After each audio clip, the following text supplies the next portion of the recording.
Bismillah, alhamdulillah, wa sallallahu wa sallam ala rasulillah.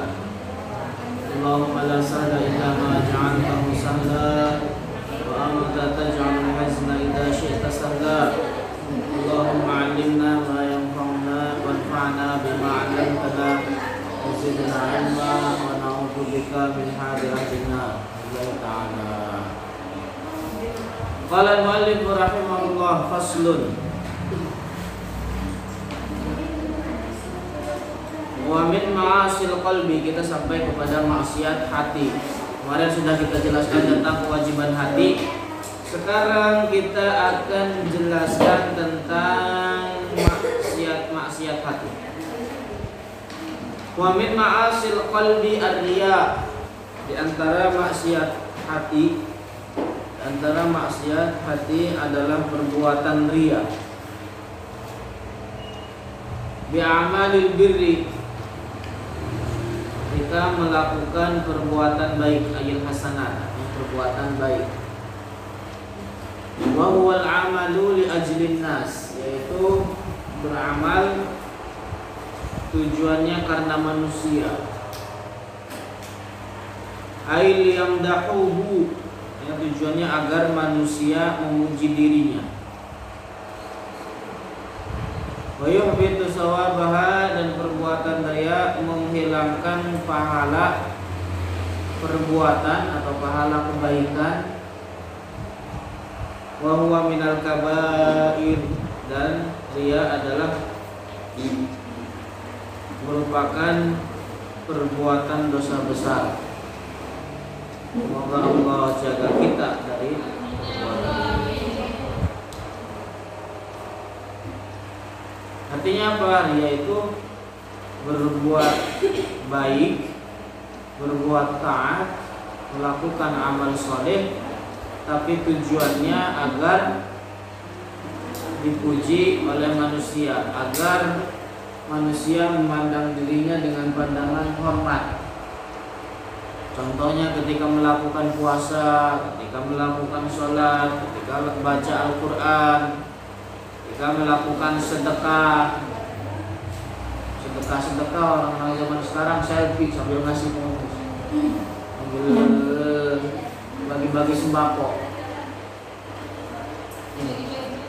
atau melakukan berbagai macam kebaikan-kebaikan kepada manusia, tujuannya agar dipuji oleh manusia tersebut, tujuannya agar diagungkan oleh manusia tersebut, agar manusia memandang dia atau menyebut dia tukang ibadah, hatinya mulia, dermawan, dan lain sebagainya.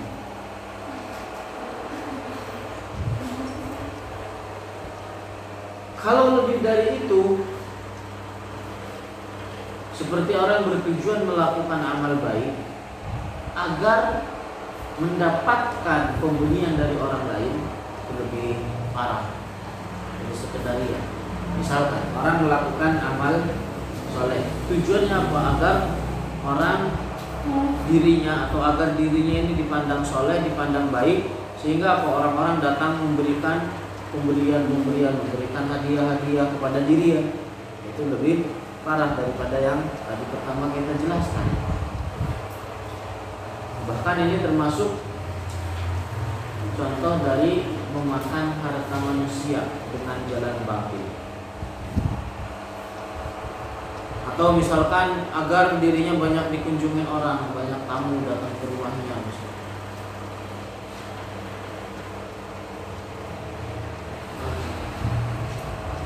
Maka sama, itu lebih parah keadaannya dari yang banyak tamu. Itu kan berarti banyak pemberian dari orang. Maka itu keadaannya lebih parah daripada yang pertama.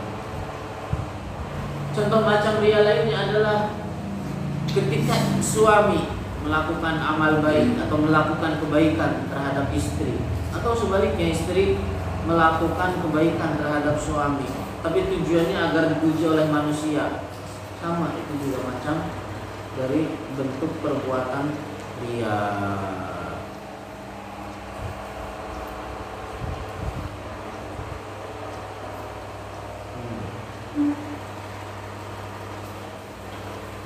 Ria itu menghilangkan, tadi sebagaimana disinggung, menghilangkan pahala kebaikan yang dikerjakan ketika itu. Bahkan tidak hanya menghilangkan pahala, tapi malah mendapatkan dosa besar. Kalau seandainya bertobat di tengah-tengah dia melakukan kebaikan, ya udah, kapan dihitung pahala lagi ketika sudah dia bertobat?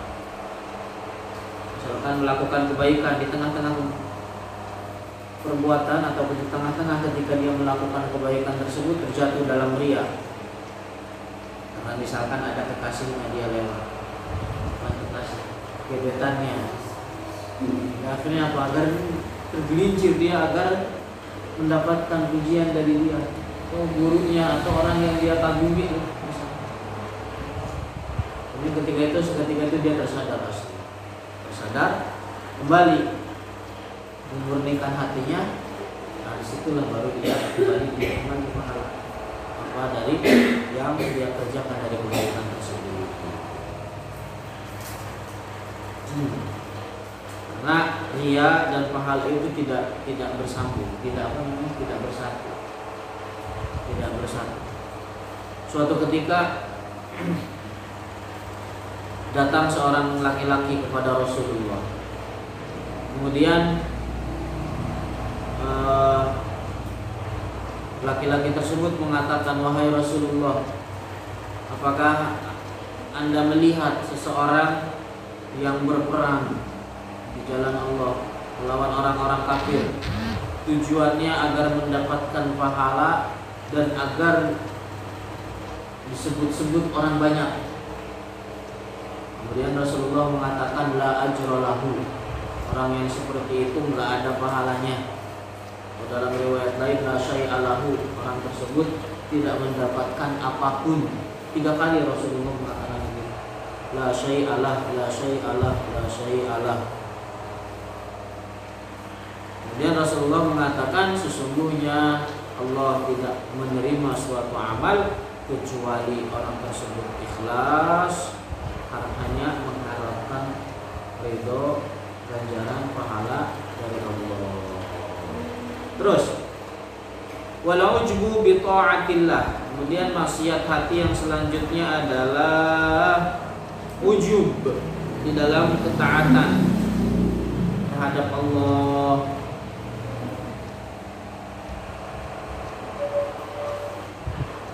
Wa huwa syuhudul ibadati. Apa ujub itu? Artinya syuhudul ibadah, munculnya suatu ibadah shadiratan minan nafsi, merasa diri ibadah yang dia kerjakan itu muncul dari dirinya. Ghaiban 'anil minnah, lupa bahwa amal baik yang dia kerjakan atau ibadah yang dia lakukan itu adalah merupakan karunia dari Allah. Jadi ujub ketika melakukan taat, oh ini saya yang ngelakuin, lupa bahwa itu adalah karunia, lupa bahwa Allah memberikan taufik kepada dirinya untuk melakukan kebaikan tersebut.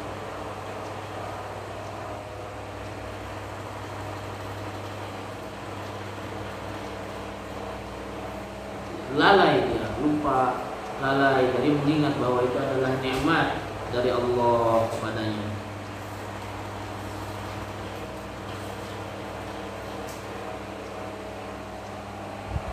Hingga akhirnya merasa mengagungkan dirinya dan lupa bahwa Allah memberikan kekuatan terhadap orang tersebut untuk melakukan ketaatan itu.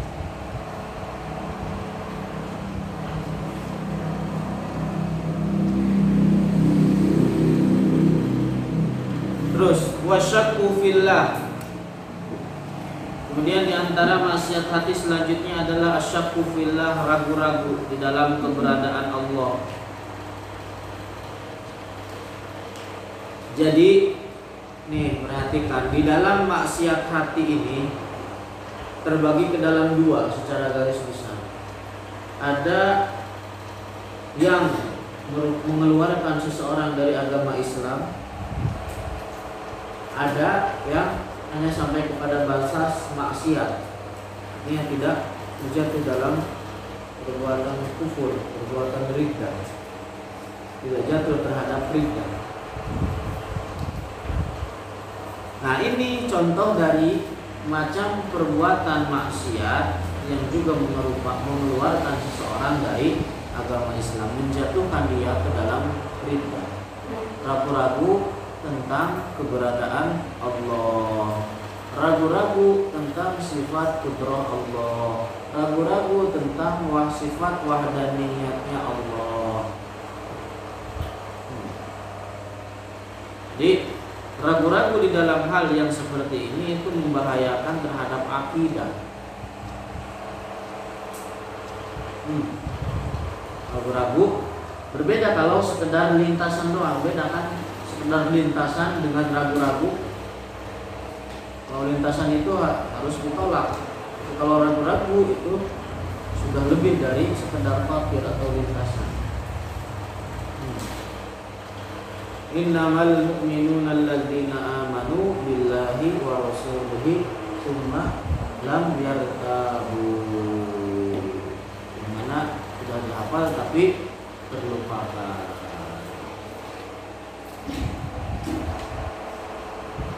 Isi tasnya mana?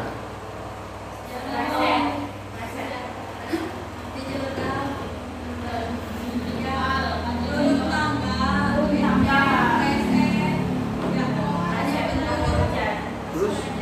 Ya udah sekarang diturut.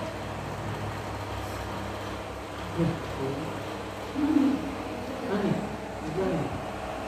Bukan dibilang.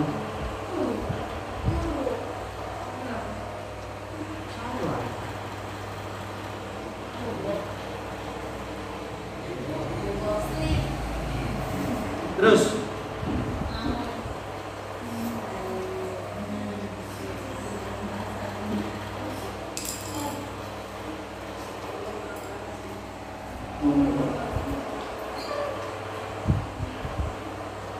berbeda kalau tadi kan ragu-ragu di dalam tentang keberadaan Allah itu mengeluarkan seseorang dari agama Islam. Berbeda kalau karena ini apa? Berkaitan dengan sahnya iman. Berkaitan dengan sahnya iman. Adapun kalau ragu-ragu di dalam perbuatan maksiat yang dikerjakan oleh anggota badan, maka itu diampuni. Artinya diampuni itu tidak terbebas dari dosa selama dia belum melakukan perbuatan tersebut. Selama dia belum melakukan perbuatan tersebut atau selama dia belum sampai kepada azm itu tekad. Jadi kalau belum sampai terhadap azm atau belum melakukan perbuatan tersebut, maka tidak dicatat sebagai perbuatan maksiat. Hal itu apa? Azm, perbuatan yang dilakukan oleh anggota badan, salah satu dari anggota badan. Kalau ragu-ragu maka tidak dicatat sebagai perbuatan dosa. Misalkan orang mau mencuri, tapi dia masih ragu-ragu, ambil nggak ya, curi nggak ya, ragu-ragu. Jika akhirnya apa? Dia tinggalkan. Nah, maka tidak artinya dimaafkan atas perbuatan tersebut, tidak dicatat sebagai dosa.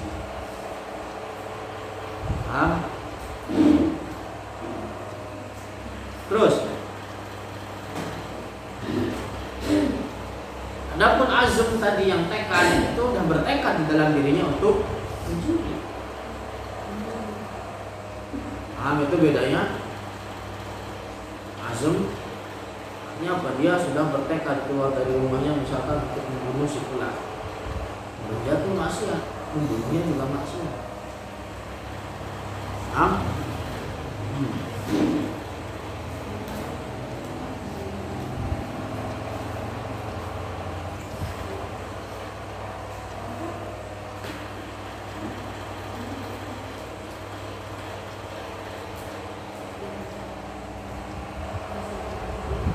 Terus wal amnu min makrillah Al-amnu min makrillah. Di antara wasiat hati selanjutnya adalah al-amnu min makrillah. Maknanya apa? Terus kontinuitas melakukan perbuatan maksiat dengan menggantungkan terhadap rahmatnya Allah.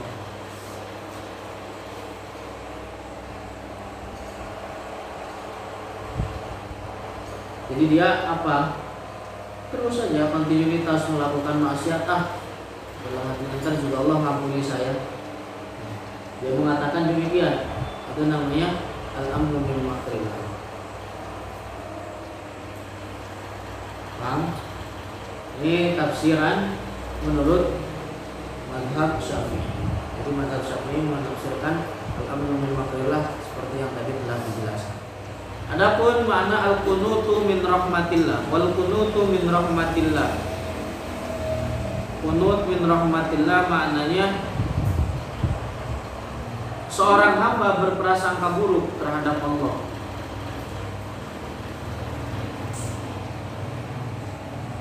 Jadi seorang hamba berprasangka buruk terhadap Allah sehingga dirinya meyakini bahwa Allah tidak akan mengampuni dirinya sama sekali.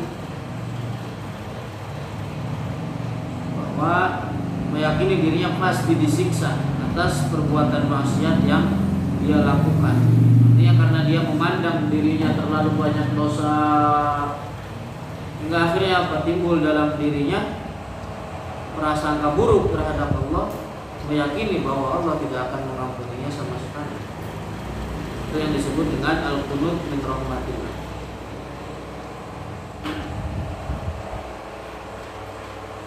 Ini sama menurut penafsiran mazhab Syafi'i dan tidak mengeluarkan dari agama Islam. Jalan selamatnya bagaimana? Hendaknya seorang muslim, hendaknya seorang mukmin itu ada di antara khauf dan roja, merasa takut dan berharap. Artinya apa? Takut terhadap siksa Allah atas dosa yang telah dilakukan dan mengharapkan rahmat Allah. Jadi jalan yang harusnya diyakini oleh manusia adalah seorang mukmin adalah berada di antara khauf dan roja. Artinya apa? Dia takut terhadap dosa-dosa yang telah dia lakukan, tetapi juga apa? Berharap terhadap rahmat Allah.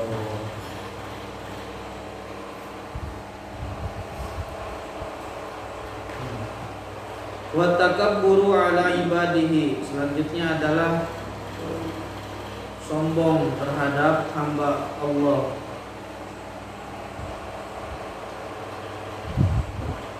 Wa huwa raddul haqqi ala qailihi. Nah, sombong ini terbagi dua. Yang pertama adalah menolak kebenaran atas apa yang diucapkan oleh seseorang. Wasihqarun nasi, dan yang kedua adalah menghinakan manusia, menolak kebenaran. Jadi sombong ini juga sama merupakan bentuk perbuatan maksiat besar, dosa besar. Artinya apa tadi? Menolak kebenaran atas orang yang mengatakannya, didasari tahu bahwa kebenaran itu apa yang dia sampaikan. Misalkan karena yang menyampaikan tersebut masih kecil atau umurnya masih muda, atau misalkan jabatannya lebih bawah, dia tolak kebenaran tersebut. Itu orang sombong. Paham nggak? Misalkan orang penceramah, kondang, yang Sampaikan sesuatu ada yang salah.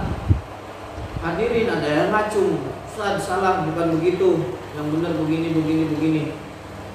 Dia tolak kebenaran tersebut. Padahal dia tahu bahwa yang disampaikan dia itu benar. Apaan sih yang dibilang? Bocah kemarin aja belagu. Padahal dia tahu apa yang dia sampaikan itu benar. Itu namanya takabur. Dia benar. Takabur. Itu macam yang pertama. Yang kedua tadi istihqarun nasi adalah menghinakan manusia, seperti orang yang sombong dan menghinakan terhadap orang-orang fakir, memandang terhadap mereka dengan pandangan hina, mengangkat pembicaraan ketika bersama mereka. Dalam Al-Quran gimana dijelaskan? Wala tusa'ir khaddaka linnas. Wala tusa'ir khaddaka linnas. Artinya apa? Jangan berbuat terhadap mereka, atau jangan berperilaku dengan manusia dengan gaya sombong.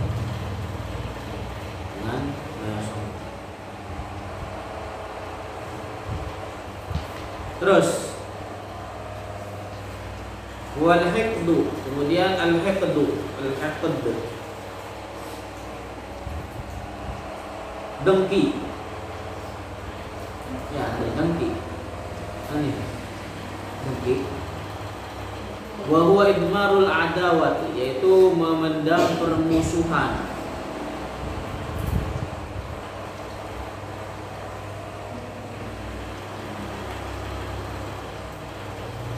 Terhadap seorang muslim.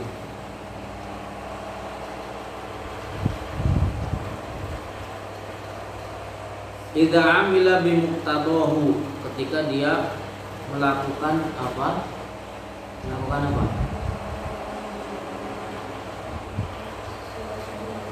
Melakukan sesuatu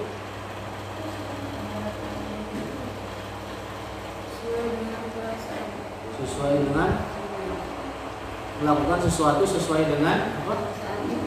Pada saat itu. Walam yakrahu, dan tidak membencinya, tidak menahannya. Artinya apa?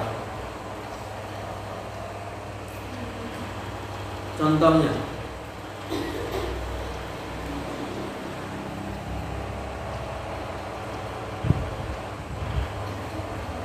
gimana contohnya? Contohnya seperti orang bertekad di dalam hatinya.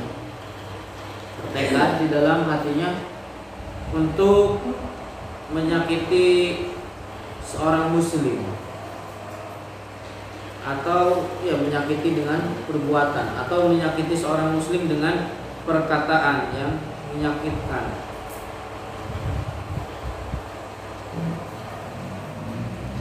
Apa adanya. Dia bertekad untuk melakukan hal tersebut.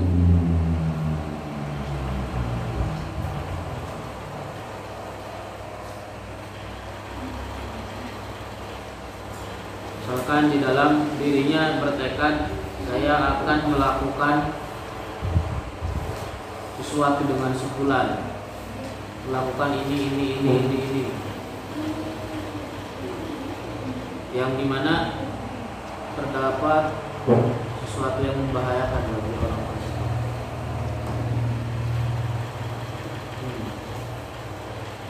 Kalau seandainya dia benci doang dengan seseorang, tapi tidak melakukan tekad atau tidak bertekad untuk membahayakan orang tersebut, maka tidak sampai kepada batas dosa hikad yang kita jelaskan.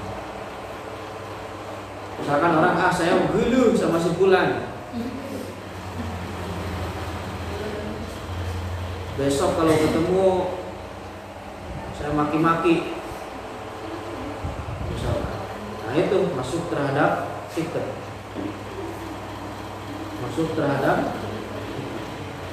Artinya di dalam dirinya memendam permusuhan. Kalau seandainya geluh doang, saya gulu sama si fulan, udah gitu doang. Tidak ada tekad di dalam dirinya untuk apa namanya? Untuk menyakiti dia. Maka itu tidak sampai kepada dosa hikat yang dijelaskan.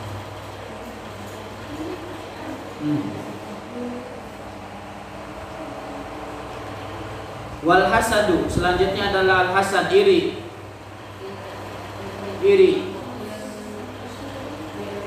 Wa huwa karahiyatun ni'mati lil muslimi, yaitu membenci kenikmatan yang diraih oleh seorang muslim.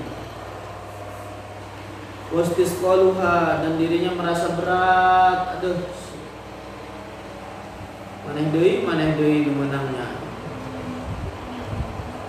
Dia merasa berat dengan kenikmatan yang diraih oleh seorang muslim. Illam yakrahu, kalau seandainya tidak membencinya, wa amila bi muqtadahu, dan melakukan apa yang melakukan apa sesuatu sesuai dengan perasaan pada saat itu.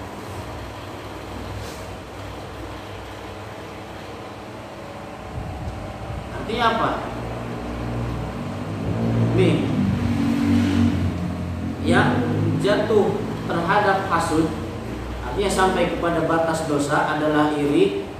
Pertama, iri terhadap kenikmatan yang diraih oleh seorang muslim. Kemudian yang kedua, ada di dalam dirinya keinginan, bukan ada, tapi bertekad di dalam dirinya keinginan untuk menghilangkan nikmat dari orang muslim tersebut. Misalkan temennya beli baju baru, iri dirinya, bajunya keren banget. Besok-besok ketika dijemur, diumpetin atau ditincakan, nah itu masuk pada hasud. Atau misalkan tetangga beli mobil baru, tetangga selalu lebih hijau. Tetangga beli mobil baru, dirinya iri, hingga akhirnya besok mobilnya saya baretin. Itu sampai masuk terhadap perbuatan hasad yang kita jelaskan.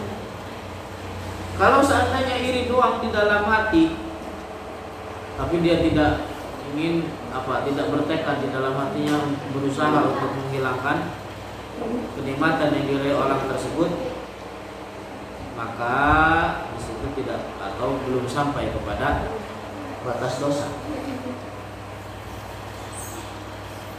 Artinya bukan iri yang diharamkan di dalam permasalahan yang kita jelaskan. Paham itu bedanya?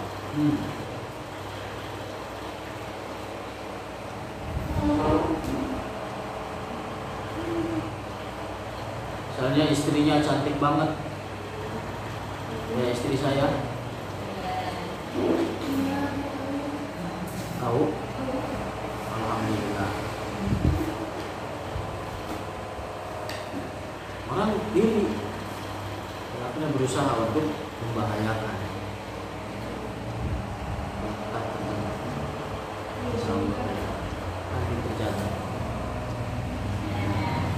Nah itu termasuk pada hasad yang diharamkan. Terus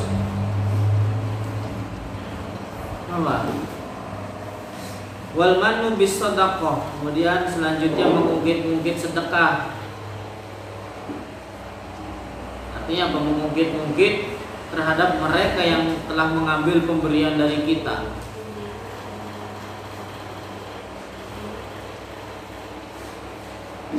Tujuannya apa? Agar hatinya sakit, atau agar sakit hati orang yang mengambil sedekah atau pemberian dari dirinya, atau menyebutkannya di depan seseorang yang tidak mau diketahui oleh yang menerima pemberian.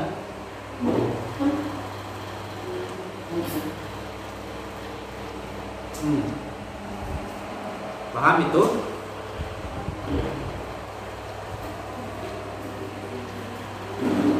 Bukannya misalnya di depan banyak orang, bukankah kamu kemarin udah saya kasih begini.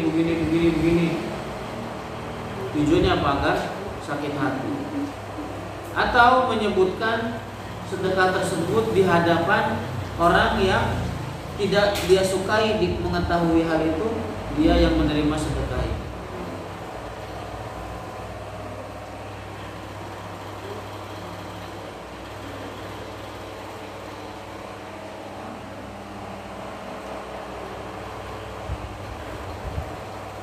Adapun nih penting. Adapun ketika misalkan orang berbuat baik terhadap seseorang, kemudian apa? Dia kacang lupa kulit. Hingga akhirnya apa? Dia berbuat buruk kepada yang telah berbuat baik kepada dirinya. Hingga akhirnya mengatakan kepada dia, bukankah saya pernah berbuat baik kepadamu begini. Tujuannya apa? Agar dia sadar. Maka ini diperbolehkan kalau seandainya bukan bertujuan sombong dan menyakiti hati orang tersebut.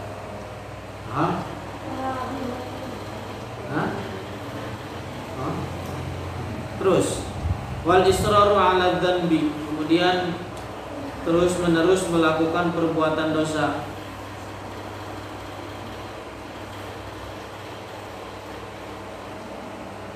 Wa su'udz dzanni billahi wa bi ibadillah, kemudian berburuk sangka terhadap Allah, sebagaimana tadi yang telah kita jelaskan di dalam al-qunut min rahmatillah. Wa bi ibadillah, kemudian suudzon terhadap hamba Allah tanpa adanya petunjuk. Misalkan seperti kehilangan sesuatu, kamar gimana, akhirnya langsung nuduh si fulan tanpa adanya bukti, tanpa adanya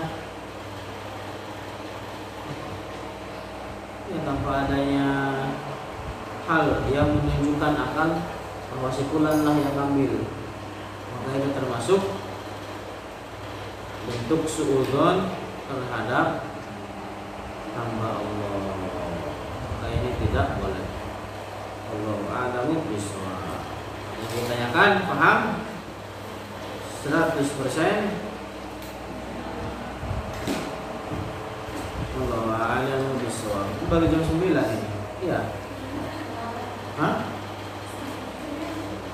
Iya. Sudah. Ya, ini jam 9. Kok kalian pada ngantuk?